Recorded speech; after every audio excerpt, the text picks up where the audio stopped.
If you've been watching any of the headlines lately, you're doubtlessly thinking to yourself, hey, is the market about to collapse? Was it a good idea for me to look at buying a property here in Eagle River? Should I be looking at buying a property in Eagle River in the near future? Or should I just wait for this crash that people are talking about and see if I can get a discount?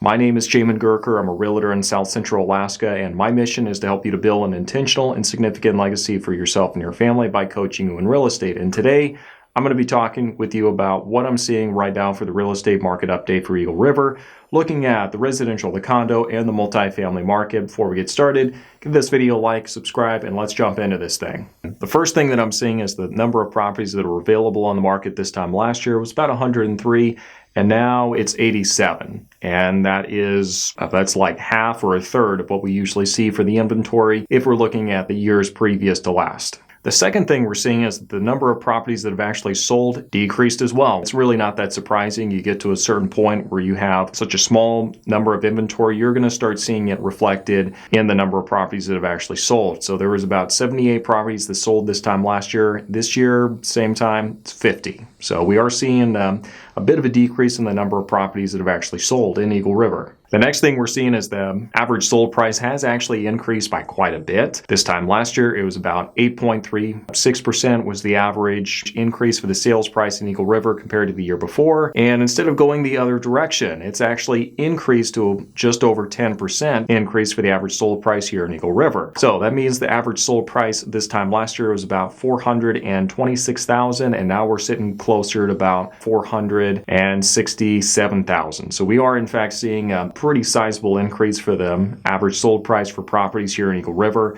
And not only is it increasing, but the rate at which it's increasing is actually going up instead of going the other direction. Next thing we're going to look at is what's going on in the condo market. So condo is not a huge sector of the real estate market here in Eagle River, but we're going to cover it anyway because it's becoming more popular. So this time last year, there was 22 condos available on the market. This year, it's 7. So we're pretty much down to a couple of resale condos here and there.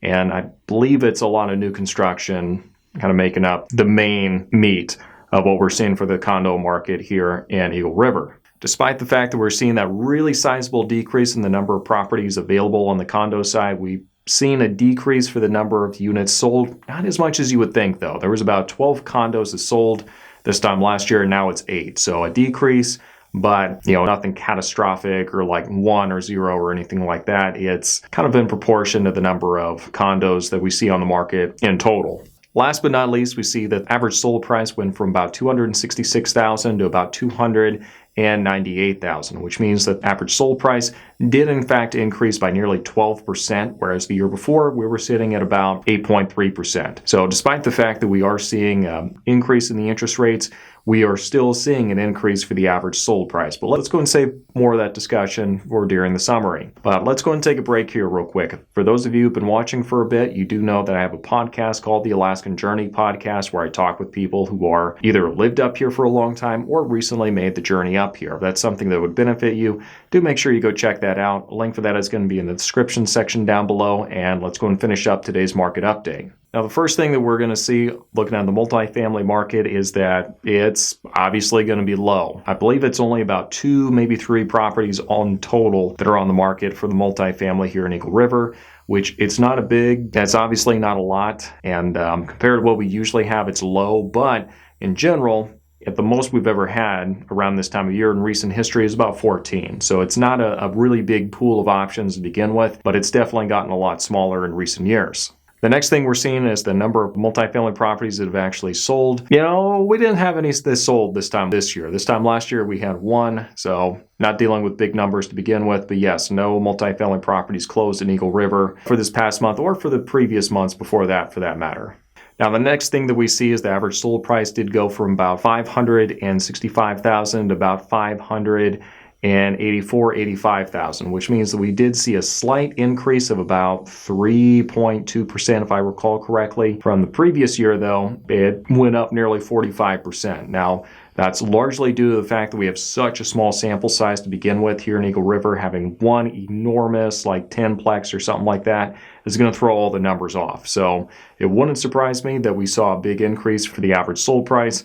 probably not 45%, and it's definitely more than 3 point something percent if we're looking actually comparing apples to apples and not just comparing the duplex we sold this year compared to the fourplex that sold the year before. So it's very hard to get a good comparison when it's not a big sample size. But yes, I am expecting to see a pretty good appreciation on the multifamily side. Unfortunately, I've got a lot of sellers right now. The ones that are on the market are kind of pie in the sky about what they think the property is worth, because unfortunately they're really getting the residential market prices confused with the multifamily market. Confused, which they can go up at about approximately the same rate, but you have to stay on top of making sure that your rents are current with the market. If you have the same rental rates that you did have a couple of years ago, you're not going to get as much for your property as you could, because this is an income property, and the properties that are not keeping up with the market rents are really not using the property to its full potential, because the whole point is to get gross rent so you can actually make a profit. And if you're not taking advantage of the market for that, why do you even have a multifamily property? Looking specifically at the residential market moving forward, I'm not seeing any signs of it really softening up. We have less properties available now than we did the year before. We're seeing a little less demand than we did before. So the increasing interest rates are starting to slow things down a little bit, but the effect that we're having is that the average price for all these properties actually does continue to go up. And that's kind of what we can expect moving forward. I'm not really seeing this collapse in the market that's being projected. Could be wrong, but at the rate we are currently going, I'm not seeing it happening anytime soon. It's an increase, and the rate at which it's increasing is actually accelerating and not going the other direction as a lot of people would predict. Now, what we are seeing is that the people who are thinking about selling, they're seeing all these headlines, and they're like, well, I'm not going to sell now. I'm just going to hunker down and wait and see what happens. And that's actually contributing more to the shortage than what we even had before. So I'm not really expecting to see the market make this big shift anytime soon. Yes, we are seeing a less demand than we did before, but we are also seeing usually a faster market. The days on market has increased a little bit, but for those that are properties that are priced to where they need to be, like, they sell quick, because we still have a lot of people who have the urgency of early 22 and 2021. So I'm not expecting that to go away anytime soon.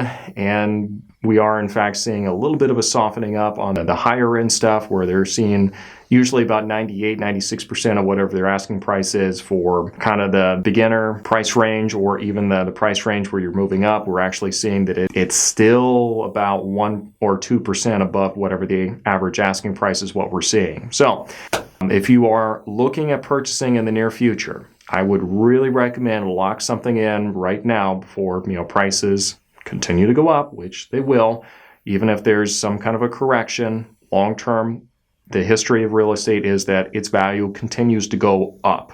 Okay, and that's only gone backwards one time, maybe twice, but one time in the entire history since they've been tracking it, and that was in the Great Recession back in 2009, where things went backwards for a little bit, and then the prices on average continued going up. And the market here in Alaska, for the most part, is kind of insulated from most of the big market movements we're going to see in the lower 48. So if I were in your shoes, which I'm looking at purchasing more property myself, I want to buy as soon as I can, get something locked in, enjoy that appreciation as it goes up, and then if the interest rates come down later, refinance. Okay, and the reason I want to do that is because I know for sure if I'm renting, those rents are going to go up. Okay, I need stability so I can make decisions, and we're in a time with inflation, then it really makes sense in my mind to make housing a really stable part of your entire plan moving forward. So I've droned on a lot. Thanks for watching. If you have any questions, reach out to me down below. If you have any theories on what's going on here, make sure you drop those down below, and we'll chat a little bit. And I'm definitely open to theories and seeing what I'm missing. So if I'm missing something, drop it down below and let's talk.